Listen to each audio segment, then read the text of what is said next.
जब दोनों डॉक्टरों और स्टाफ नर्स की कोरोना जांच की गई तो तीनों ही कोरोना संक्रमित मिले, जिनमें से 2 महिला चिकित्सक और 1 स्टाफ नर्स है। दूसरी ओर अस्पताल में आने वाले रोगियों का कहना है कि जो डॉक्टर यहां कार्यरत हैं वो अपनी ड्यूटी पर नहीं होते, जिसमें उन्हें छोटी समस्या के लिए भी अस्पताल में कई कई घंटे इंतजार करना पड़ता है।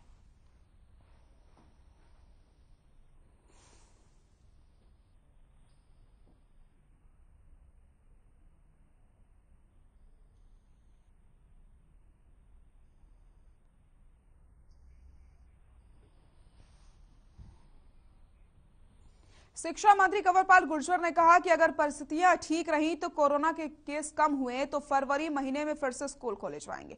उन्होंने कहा कि इस दौरान 30 से 33% के हिसाब से बच्चों को बुलाया जाएगा ताकि विद्यालयों को स्कूल का काम मिले और वो बिजी रहें, लेकिन ये सब कोरोना के हालात पर निर्भर करता है। साथ ही साथ कंवरपाल गुर्जर ने कहा कि 8वीं का बोर्ड बना करके परीक्षा लेने का फैसला इसलिए लिया गया ताकि बच्चों को एहसास हो कि उनमें और गंभीरता भी आए। उन्होंने कहा कि 5वीं का बोर्ड नहीं है, पेपर लेंगे, अगर बच्चा पास नहीं होता है तो उसे फिर मौका दिया जाएगा।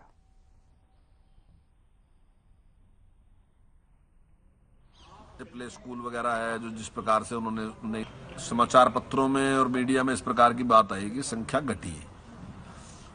अब अगर मान लो संख्या घटती है, हालांकि अब एग्जैक्ट नहीं है ये बात कितनी घटी कितनी नहीं घटी, लेकिन अगर कोरोना के पेशेंट की संख्या घटती है तो निश्चित तौर से हमारा प्रयास होगा कि फरवरी मास में हम फिर स्कूल खोल लें, लेकिन ये परिस्थितियों के ऊपर निर्भर करता है। अगर पेशेंट घटेंगे तब, और हम उस पर विचार कर देंगे। अगर कुछ स्थिति ठीक होती है तो फिर चाहे भले ही हमने 30% या 33% में स्कूल शुरू करना पड़े तो उस पर भी हम कर लेंगे।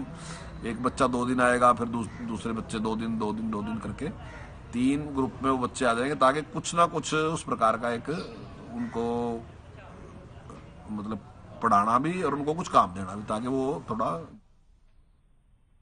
खबर पानीपत से, जहां किसान खाद न मिलने से लगातार परेशान हैं। किसानों का कहना है कि सरकार ने वादा किया था लेकिन खाद की किल्लत अभी भी जारी है, जिसके चलते किसानों में रोष है। किसानों ने आरोप लगाया कि केवल 2 कट्टे ही खाद के लिए दिए जाते हैं, अगर समय पर खाद नहीं दी गई तो उनकी फसलें बर्बाद हो सकती हैं। साथ ही साथ इस मसले पर उन्होंने सरकार से जल्द समाधान करने की मांग करी है।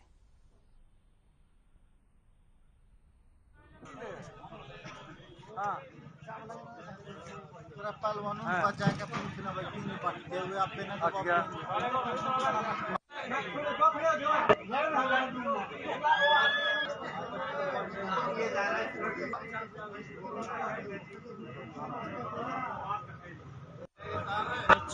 नाम भी।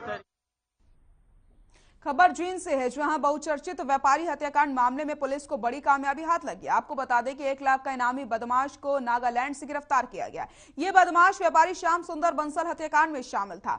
आरोपी की पहचान बलजीत पोकरी खेड़ी के रूप में हुई। एसटीएफ की मदद से जींद पुलिस टीम ने नागालैंड से अपने 2 साथियों के साथ बदमाश को गिरफ्तार किया है। वहीं हरियाणा पुलिस अब ट्रांजिट रिमांड पर नागालैंड से जींद लाएगी। इसी के साथ पीड़ित परिवार ने कल गृह मंत्री अनिल विज से भी मुलाकात की थी। आपको बताते चले कि मुख्यमंत्री ने कुछ दिन पहले ही श्याम सुंदर के घर पहुंचकर भतीजे बंसल को कार्रवाई का आश्वासन भी दिया था।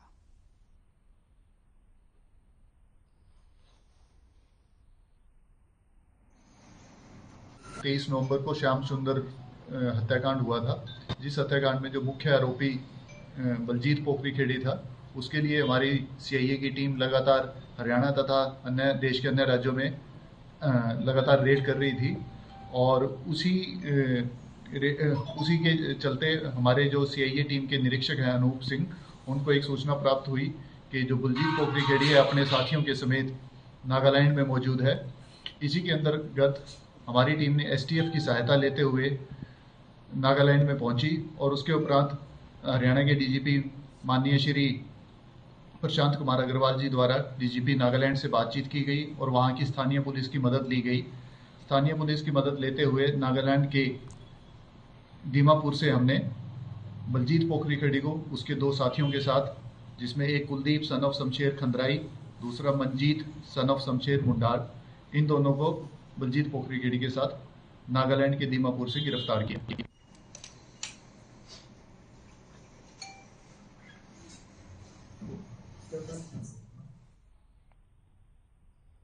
गुरुग्राम हरेरा ने जिप्टीज जस्टिस के साथ मिलकर सोशल मीडिया प्लेटफॉर्म लॉन्च किया है। गुरुग्राम हरेरा के चेयरमैन डॉक्टर के खंडेवाल ने की माने तो वो तकनीक और आर्टिफिशियल इंटेलिजेंस का प्रयोग करते हुए कंपनी की तरफ से विशेष डिजिटल हरेरा कोड बनाई जाएगी, जिसमें लोगों को सरल, तेज, सुरक्षित और पारदर्शी तरीके से न्याय दिया जा सके। अभी इसे एक प्रयोग के तौर पर अपनाया जा रहा है। वहीं लोगों की सुविधाओं को देखते हुए हरेरा डिजिटल कोड को बढ़ावा दिया जाएगा, जिससे विवादों के समाधान के लिए प्रभावी तरीके से कार्रवाई की जा सके। इस सुविधा के साथ ही लोगों को एक मंच दिया जाएगा। अपनी शिकायत दायर करने में को लेकर निर्णय आने तक सुविधा डिजिटल माध्यम से ही मिलेगी।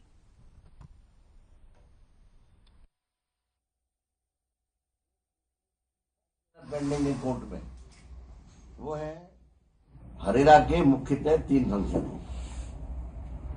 पहला फंक्शन तो जो है हमारा वो है कि हम लोग प्रोजेक्ट का रजिस्ट्रेशन करते हैं, दूसरा रियल एस्टेट रजिस्ट्रेशन करते हैं और तीसरा जो हम काम करते हैं वो कंप्लीट्स का डिस्पोजल करते हैं। We are not a government department, जहां डिपार्टमेंट दूसरी सारी सर्विसेज करता है। We are a self contained independent autonomous body. अब क्या है कि ये जो काम है डिजिटल लॉकर लोगों के रखना हमारा काम है। यदि उसने दोनों में कोई डिस्प्यूट है, एलओटी 3 स्टेक होल्डर जो मेनली एलओटी, प्रमोटर और रियल एस्टेट एजेंट, ब्रोकर, उनमें कोई डिस्प्यूट है उसको रिजॉल्व करा देना या इस तरह की मैकेनिज्म पैदा करने में सहायता करना, कोई डिस्प्यूट पैदा ही ना हो। तो ये जो चीज है कि एक ये सर्विस इस तरह की देना कि भाई डिजिटल लॉकर के लिए आपको you have to buy space, it's a commercial service. We are not meant for commercial service. हमारा काम कॉमर्शियल करना नहीं है। इसीलिए यदि कोई कंपनी इस तरीके की सर्विस देती है, आज ही आई है, कल नई कंपनी एक और आ जाएगी, परसों तीसरी आ जाएगी, they may only take advantage of first entry into this market. ये जो प्लेटफॉर्म है इसका पहला गोल तो और सर्विसेज जैसे धीरे धीरे ऑनलाइन हो रही है, तो जस्टिस एक ऐसी सर्विसेज थी जो कभी ऑनलाइन नहीं हुई, तो ये प्लेटफॉर्म जो है ऑनलाइन जो है जस्टिस सर्विसेज डिलीवर करेगा। और सबको पता है कि जो ऑनलाइन चीजें हैं वो बहुत आसान होती है और बड़ी कन्वीनियंट एंड हैसल्स फ्री होती है, आपके टाइम भी बचाती है, कॉस्ट भी बचाती है। तो हमने ये वर्ल्ड का एक जस्टिस टेक्नोलॉजी प्लेटफॉर्म बनाया है जिसमें डिफरेंट किस्म के जो भी सिविल डिस्प्यूट्स हैं, कमर्शियल डिस्प्यूट्स हैं और उनको कैसे डिलीवर किया जाए लोगों के डोर स्टेप्स तक, उसके लिए इस प्लेटफॉर्म में हर किस्म की सुविधाएं दी हैं। और ये प्लेटफॉर्म सिर्फ रिजॉल्व ही नहीं करेगा बल्कि लोगों को लीगली एम्पावर भी करेगा, लोगों को ये बताएगा कि भी ये उनके क्या राइट्स हैं, उनकी क्या रेमेडीज हैं, उनके क्या खबर 10 में फिलहाल के लिए इतना ही। नमस्कार।